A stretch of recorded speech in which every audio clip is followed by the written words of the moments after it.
সাদা কালো যুগে চলে আসলাম আমি।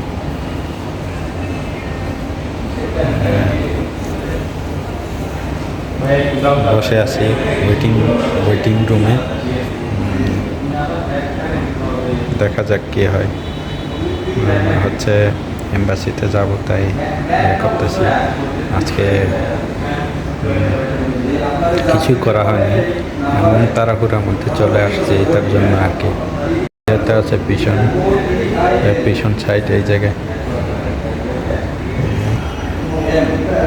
সব সাদা কালো করা।